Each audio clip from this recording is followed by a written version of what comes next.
Are you doing everything that you can do to help teach your kids about money and give them a great background in financial literacy? Our next guest, Maya Corbic, has done just that with her book, From Piggy Banks to Stocks. And she can give you and your kids the lessons necessary to help them be financially confident adults. Check out this next episode of Wealth on the Move, the podcast. Your life journey doesn't stand still, and neither should your wealth. Welcome to Wealth on the Move, the podcast. All right, welcome back to another episode of Wealth on the Move, the podcast. I'm your host, founder, and president of Hoffman Wealth Management, Will Hoffman. And today we're going to talk about something that it's very important to me as a financial advisor, as a father, as a proponent of youth and financial literacy. We're going to talk about teaching kids about money. And our guest today is somebody I have been excited to get on for a long time. I think we started about 6 months ago with trying to set up a day and time to do this. And I'm so happy we can do this. But we have Maya Corbic. She's a CPA hailing to us from Toronto, Canada. And she is the author of the book, From Piggy Banks to Stocks. I'll make sure I get that on the screen here. And it's a book that is helping kids become young investors and helping parents talk to their kids about money and, quite frankly, probably learn about money themselves. So Maya, thank you so much for joining us on Wealth on the Move, the podcast. Thank you so much for having me on the show, Will.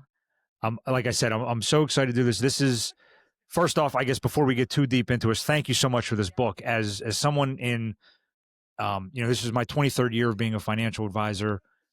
Our office, I complain all the time about how bad financial literacy is in our schools. And we see the issues that this has and the mistakes that folks can make. And unfortunately, sometimes irreversible mistakes that they didn't know what they didn't know. So as somebody who helps folks clean up these mistakes, also, and more importantly, as a father of 3 young kids, I want to start by thanking you for writing this book. Thank you for your passion around financial literacy for kids, because this is an important mission for our entire profession. Well, thank you for those kind words. Yeah, I was really excited to write this book. I felt like it was much needed in this financial literacy space. There are a lot of books on different money topics, not many on investing for kids. Right. And the ones that are out there on investing, I felt like they didn't really cover some of the heavy duty topics that I talk about in this book. And I really wanted to make everything easy to understand in that book. So it is written in a language that 10-year-olds can understand. And while I was writing it, I actually had families that were going through the book, through the first drafts, and giving me feedback. And these families were actually, one of the parents was a teacher, usually in these Okay. families. And so they would give me like really constructive feedback. But what was really interesting at the end, what came out of it was that some of them said to me that it wasn't just that their kids were learning, it was actually that they were learning things Yes. that they never learned, that they wish they learned earlier. Yes. And it's so important you talk a lot about investing, which is important, but things that kids aren't being taught when it comes to simple things like getting car insurance and um, opening a bank account and understanding what a credit score is. It's an issue. It's a problem, and it is stealing wealth from our society as a whole, because they're not learning how to avoid so many avoidable mistakes. So it's important when parents hear financial literacy. Some get excited, some get intimidated. What is one thing that you wish they knew right off the bat, even before diving into your book? Yeah, I really want them to understand that even if they're intimidated when they hear the words financial literacy or money, and even if they have their own money problems, they need to remember that they know more than their kids know. They Right. are at least a few steps ahead. So they know the basics. They know what's right, what's wrong. Right. Maybe their accounts don't necessarily reflect that, or maybe they have a lot of debt. But most adults know and understand, the difference between needs and wants, that as soon as we get some money, we really should be saving some of it. So they know the basics. So they could start teaching their kids the basics while they are learning more and getting their financial situation on track. Yes, I agree. And quite frankly, a message to my peers. other financial advisors. We all like to manage big accounts and take on big new clients, and it's exciting, and it's, you know, that's a favorite part of this profession of mine. But we have to get on the front lines of this stuff. We have to be reaching out to the schools in our communities and offering to help them on this mission, because again, it's so important. Not knowing this information is just stealing wealth from these kids, and we have to get on the front lines and toe the line when it comes to some of this stuff. I'm going to go back to young Maya for a second. What what was your relationship like with money growing up, and did that shape the way that you wanted to teach kids and wanted to write this book? Yeah, well, I'm the first generation immigrant. So Okay. I immigrated when I was 15 years old from a country that used to be called Yugoslavia, and there Okay. was a war there. And so we lost everything in the war, and we immigrated with two suitcases and $50. Oh, So wow. we had nothing. I lived in government shelters. I lived in government housing. We were almost homeless at one point. And, I pushed myself when I was in high school. I had 2 part-time jobs. Like, I worked really hard, and becoming a CPA, I realized, like, I had some clients that were making six-figure incomes, and I was just starting out. I was fresh out of university, and I just couldn't understand why they couldn't make their ends meet. Whereas, me, like, I basically, especially like, leading up to that point, I had to, make sure that every dollar was spent wisely, that, Right. I had enough money to pay for my school, and I had to get some student loans as well. So I couldn't understand why some people were mismanaging money. And I realized that that all stems from childhood. It's not really their fault that nobody that people didn't teach them about money, Right. like their parents or school, but they do have responsibility now. When they're adults, they actually need to learn. And so, we can say, yes, nobody taught me, and that's okay. There's no shame there. But Sure. now we have to take that next step, and we need to start learning. And the other thing was that, because I come from a communist country, I grew up in a communist country, there was no stock market there. So Right. my parents were not investors, my grandparents were not investors. Immigrating to a capitalist country, I realized that investing was the key to wealth. I Okay. just didn't know how to implement it. And I, read a lot of books, and I actually found it very confusing. Even as a Sure. CPA, once I got my designation, I wasn't trained to become an investor. I was trained to be an accountant. Okay. So once I actually understood how it all works, I just wanted to simplify it for everybody and make everybody understand it's actually not as complicated. Right. Well, and we're so glad you did. Um, you work with families. What's a story or an instance where that made you realize just how much kids can comprehend about money? Because I feel like a lot of the hesitation of parents and maybe even schools is they think that this is over their head, or it's something that, well, I don't need to teach it because they're going to get it in high school. And high school says, well, we don't need to teach this because they're going to get this either from their employer or next level of education. And then they get to that next level and they're not getting that information. So what's one thing that made you realize that kids can comprehend some of these instances about money and some of these lessons and start carrying them forward? I think the biggest one was actually, even with my own kids, just teaching kids that they can become owners and not just consumers. So the example I like to use is that a lot of kids nowadays have Apple phones or iPads, and they use Apple products. So they are consumers of Apple products. Right. But they could be investors into Apple, right? Like, they could invest in shares of Apple. And so when we teach kids that they can invest in products and services that or the companies that make products and services that they use, they actually get excited. They want to learn. And then when, we tie that to their goals, because every child has different goals. What works for one doesn't work for the other one. But, I've worked with kids that they want to save up or invest for their first car. Some kids actually really care about paying for that education so they don't have to take student loans. Some of them want to take these amazing trips after they graduate from school. So if we can tie those goals to investing and financial literacy, they actually tend to pay attention and they want to learn, because they understand this is the way how I can reach those goals. Yes. Yeah. And that's how we've made it relatable when any opportunity we have. Disney's always the story that folks are excited that their kids are excited that, okay, we can go to Disney, we can watch Disney. You mean I can own Disney? And that immediately sparks their intrigue and their curiosity. And that's by no means a recommendation to buy Disney. We have to make sure we spell that out for the lawyers out there. But that is that seems like they can own the companies that they're wearing. They can own Nike, they can own Under Armour, they can own the manufacturer of these things like Apple. And it really is a cool trigger that they immediately grasp and understand. We're always asked, when should we start? Parents are asking us when should we start? The schools, when should we start? What's your take? When is the right time to start teaching kids and getting them involved in this process?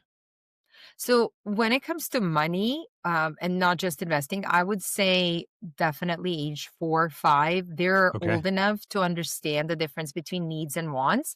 And I actually went and before COVID, I would go to schools and I would teach in person. So I've taught kindergarten and junior kindergarten classes.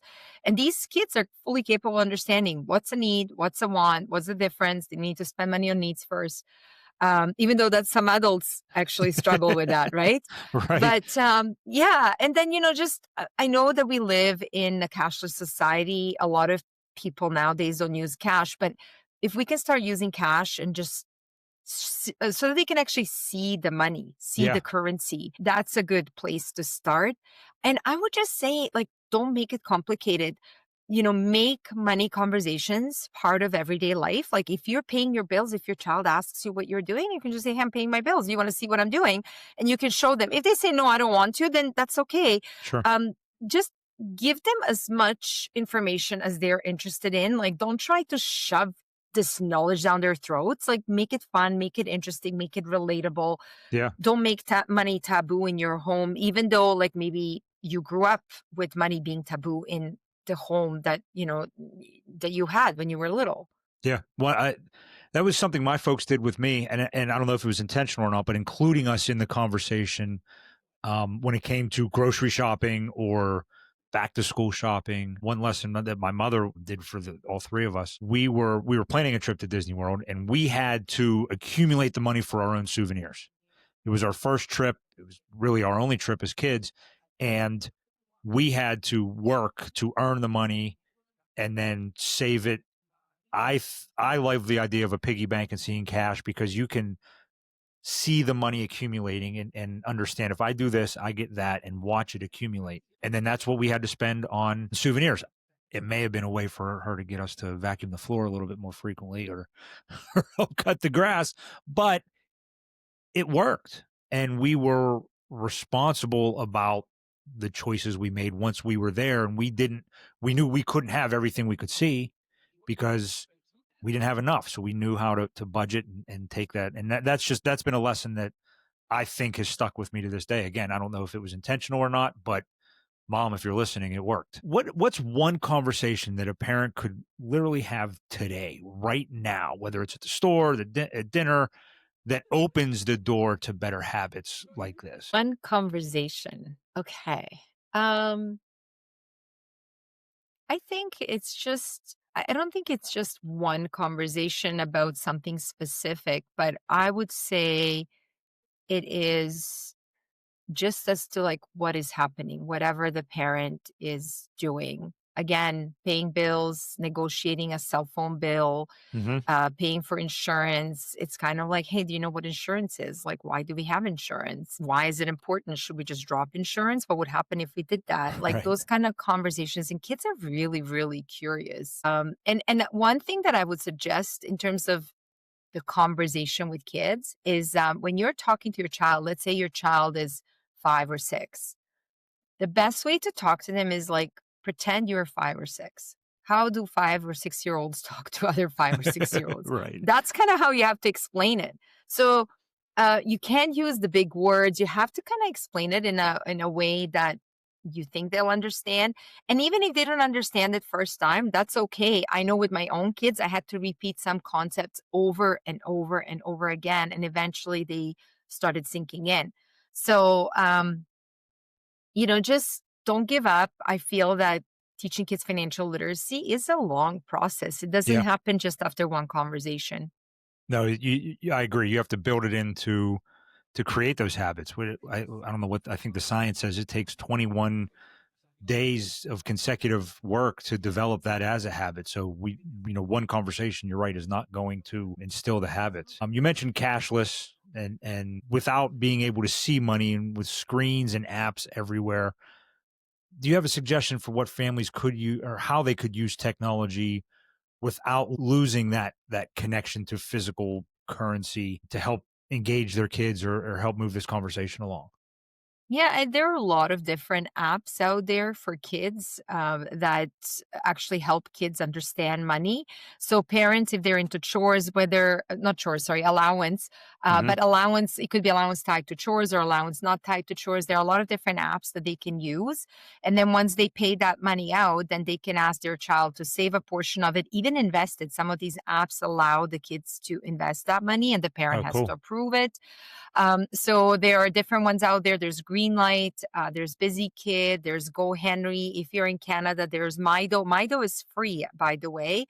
And You for say my dough, Greenlight, like Mido, Dough, my dough. it's actually DOH. So Okay. MYDOH. That's in Canada and that's Okay. free. The ones available in the US are Greenlight and Busy Kid. I believe Go Henry is the one available in the UK. The last three, I think you have to pay a fee. Okay. But if you don't want to pay a fee, I mean, I didn't use any of these apps with my kids. We just, kept track of their money by writing things down on paper.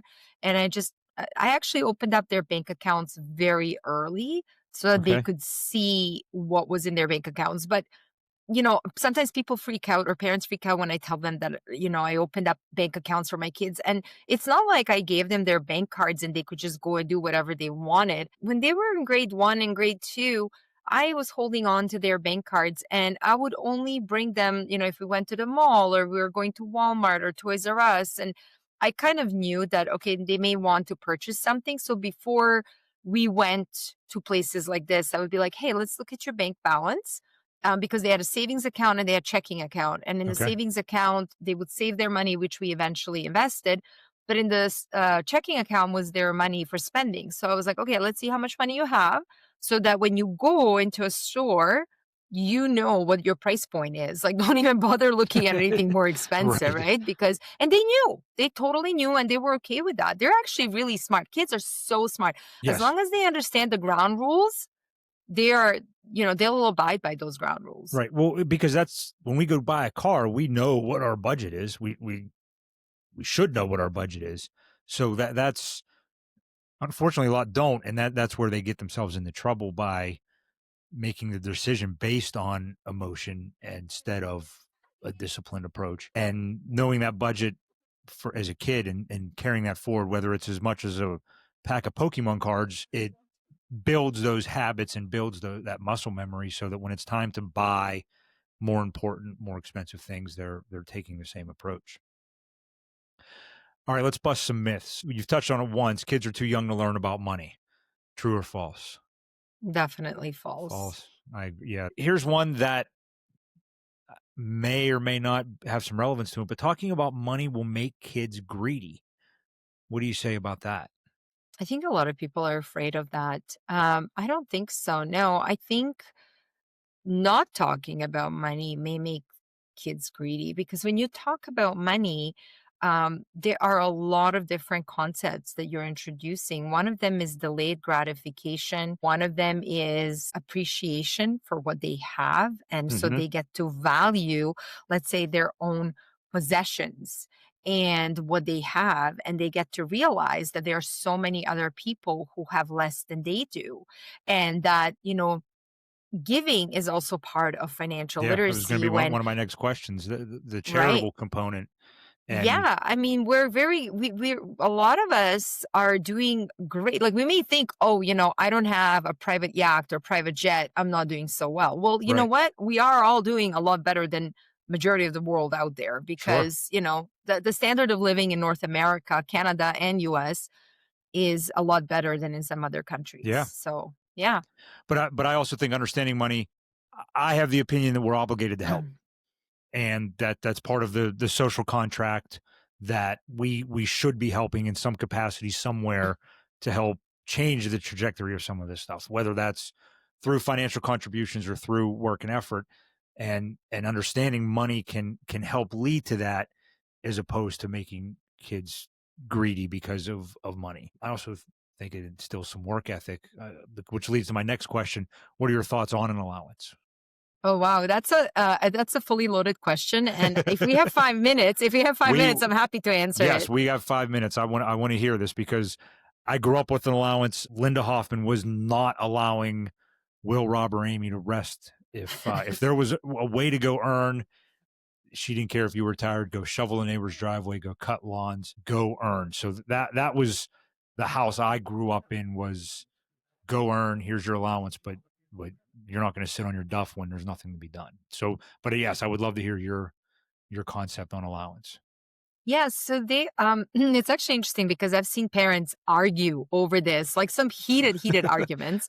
And the thing about allowance, first of all, before I even start talking about different types of allowance, I want to mention that allowance is a tool. And a lot of times people think of allowance as a gift because, when we give somebody money, it's kind of like, oh, you're giving me a gift. But no, in Yeah. this case, when we give allowance to our kids, it's a tool that will teach them how to manage this money properly. It's not a gift, it's a tool. It's a learning tool. And so what happens with the allowance is that we're actually shifting the purchasing responsibility from us onto them. And they treat our money very differently than they treat their own money. And so, you can stop all the begging and Yeah. pleading. And, if you give allowance and you say, this is all you have to spend, and that's it. It's kind of like what you talked about souvenirs when you went to Disney. It's like, You're right. okay, well, you know what? This is all I have to spend. I can't, like, that's it. Like, so I'm not Right. going to go bug my parents because I know they're just not going to give me anything.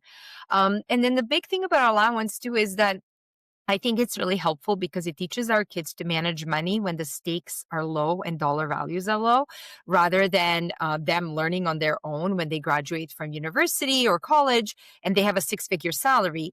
Those mistakes are more costly. So when we're giving them allowance, we want them to actually make some of these mistakes because they will learn from those mistakes and it's okay, right? Like Sure. a lot of times parents freak out when the kids start making mistakes. And I'm kind of like, well, I know I've made mistakes. I'm Right. sure every other parent out That's there the has. free time for them to make them, right?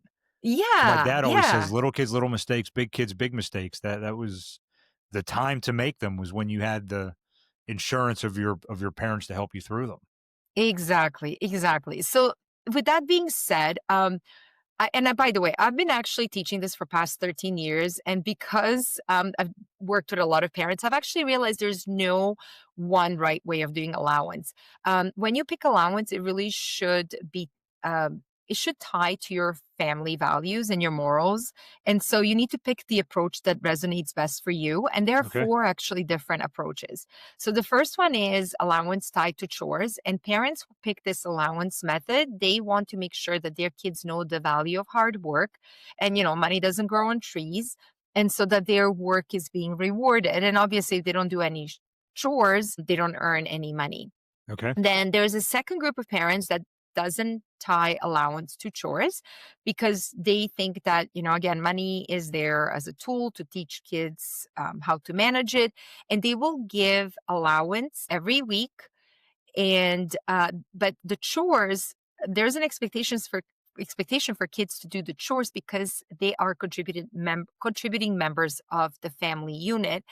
And these parents believe that no one's going to pay their kids to set the table or make their bed when they get older. They just think that they should learn how to do that as they're growing up. Okay. And if the kids don't do the chores, these parents will take away play dates, screen time, and other things. Okay. The third allowance method is the mixture of the first two. So it's kind of like a hybrid approach. And in this case, parents actually give a certain amount of money every week, regardless of the chores. But the kids have options to earn more money by doing some chores for parents that the parents will pay someone else to do, like the car wash or maybe shred the papers and so on. Okay. And then the fourth allowance method is no allowance method at all. Some parents feel very, very strongly about this. And if anybody's listening to this and that's how you feel, I would suggest that you make sure that you set the stellar example of how you are managing money. Like, show your kids how great you are with money because they literally copy everything you do. Yes. And if possible, give them some opportunities to manage money. And that would be like budgeting for their birthday or budgeting for back to school shopping so that they can make mistakes. Yes. Well, and you touched on something there that I, on the front lines, am seeing from this baby boomer generation that's retiring right now, because we get our financial habits from our parents. We see the discussions or the fights that they have about money. We see that, their habits were translated to their kids. And this baby boomer generation is really the first generation to have a 401k. Is it called the same thing in Canada or something similar? Ours are RSPs, yeah, but Okay. it's the same thing, yeah. But partially or fully fund their own retirement. And their parents didn't do that. Their parents had pensions and Social Security. So their parents viewed the stock market and investing as that was a rich person's game. The market was for rich people. And now the market is fully accessible and necessary for everyone. And they didn't know how to use it or to utilize it or make decisions or pick a financial advisor or pick a budget when it came time to retirement. And again, you don't know what you don't know, and their parents didn't have to teach this. So this first generation didn't learn, and they maybe didn't realize they were going to have to learn, so didn't teach their kids. And now, we're watching our parents have to fund our own retirement, and the mistakes they made ideally will wash away in a generation or two because we can learn from that.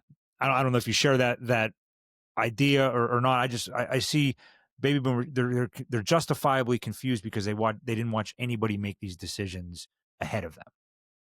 Yeah, no, I agree with you. I think, our, I guess, knowledge when it comes to financial literacy or investing in particular, it is passed from generation to generation. And, um, you know, our parents don't even have to talk about it. It's just sometimes what you observe and see, kind of like, okay, what did they do and how did they handle it? And we tend to think this is how things are supposed to be done. And Right. so we just follow their example. And of course, down the road, we may learn something different, some conflicting information, and we might be like, oh, this is not really the best way to do things. Right. And so I think education is really important. And this is where we can make a difference. We can actually start changing the generational wealth path of our family by educating ourselves and by educating our What, kids. I, why do you think schools don't teach this well enough? I don't want to get too deep in that that Yeah, I mean, I philosophy, think but yeah, definitely it's a deeper like conversational topic, but I think part of it is also because people are scared of it. I think even if I don't think they would find enough people to teach this in school because okay, I think a lot of them don't feel even just basic money skills. A lot of teachers don't feel equipped to teach that. And sure, that's another thing too about schools because I am all about this being taught in school, but uh I huh, also think so it's really interesting. Like if we can just teach money as like with no emotion. It's like this is what it is. This is what a budget is. This is how you do it. But the problem is that depending on who's teaching it, they may throw in some of their own beliefs. Like, oh, you shouldn't, always save 5% or 50% or whatever, right? Like that may not necessarily align with you and your family values and what you want to teach your child, right? yeah. So when it comes to investing, people will throw in their own beliefs as well. And not to mention that a lot of them feel completely overwhelmed by it. So it's kind of like who's going to teach this and how are they going to teach it? Well, again, I think our profession, we are advisors, we're business owners, we're in our communities, we have that obligation. And while you were talking, I wanted to look up a statistic. In the US, it shows that there's about 272,000 financial advisors in 2023. So my peers, again, if you're listening, there are more than enough of us to be volunteering in our schools, in our communities, in our libraries, in our community centers, at our YMCA's, wherever we can go teach these things. If we all did that, once a month, took an hour once a month, I'm confident that the trajectory of wealth and understanding of wealth would rise so fast that the impact would be innumerable. We should be able to do that. I guess so that's my challenge to my peers is to do these things, is to get out there and do these things. Yes, we love to manage accounts for millionaires and multimillionaires and family offices. But listen, kids are 22% of our population. They're 100% of our future. We have an obligation to be teaching them these things and to help them develop these habits and this mindset. I have one very important question. What do you think the difference is between teaching kids about money and raising financially confident adults? Do you see a difference in that?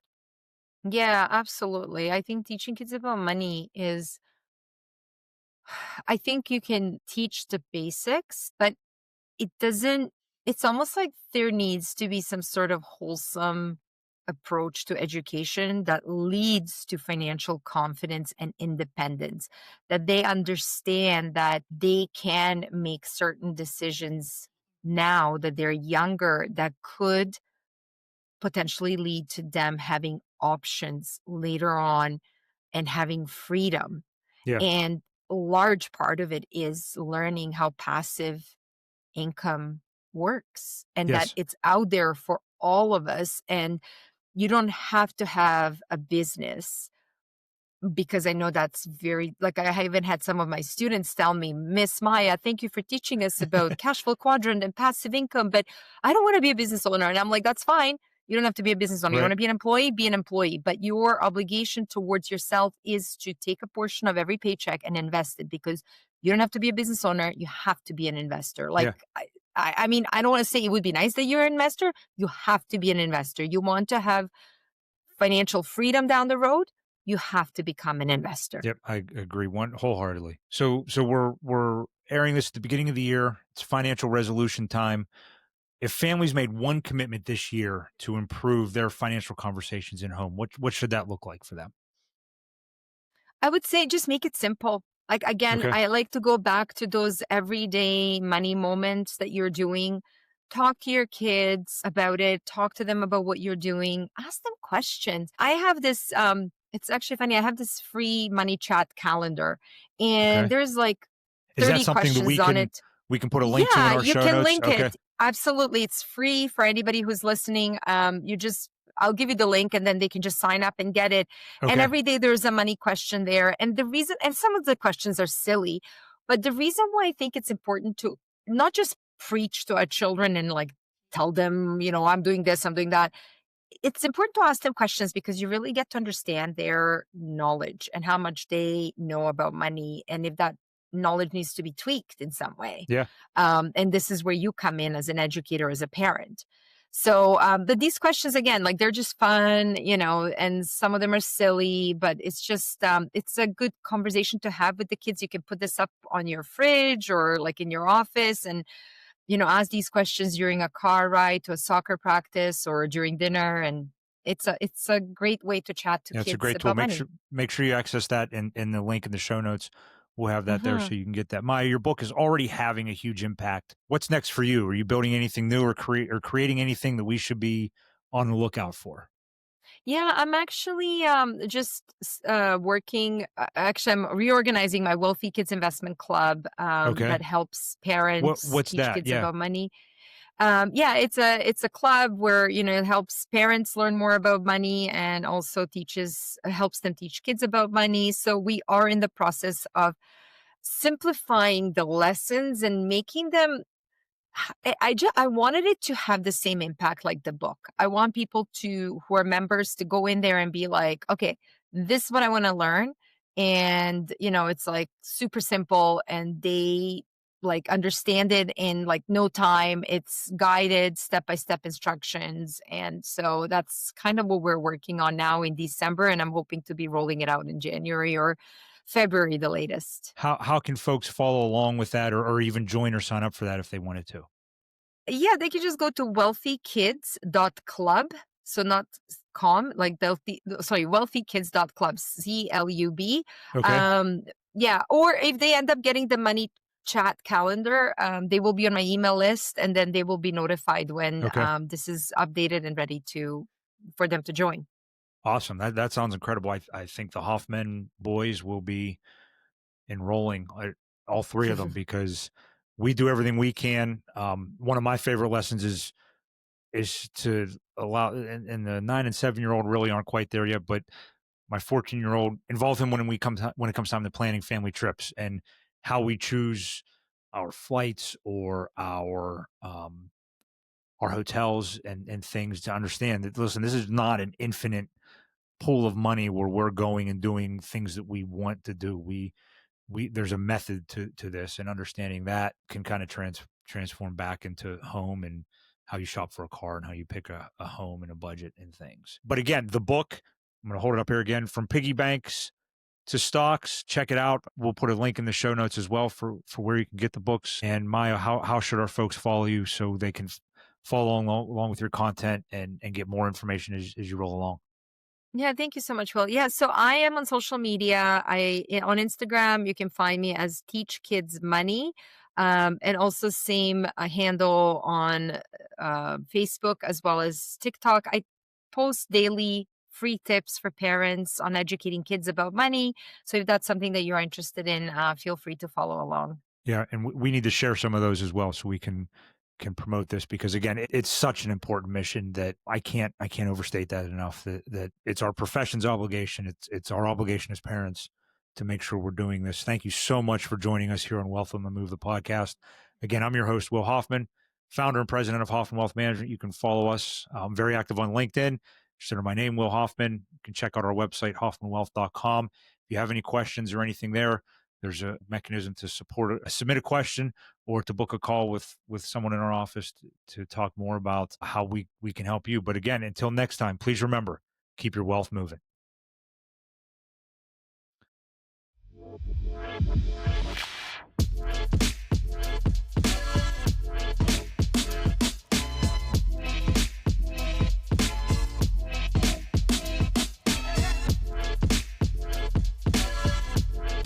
Maya Corbic and Teach Kids Money Club are not affiliated with Hoffman Wealth Management and Private Advisor Group. Will Hoffman offers investment advice through Private Advisor Group, which is a federally registered investment advisor. The opinions voiced in this podcast are for general information only and are not intended to provide specific advice or recommendations for any individual. To determine which strategies or investments may be suitable for you, consult with the appropriate qualified professional prior to making a decision.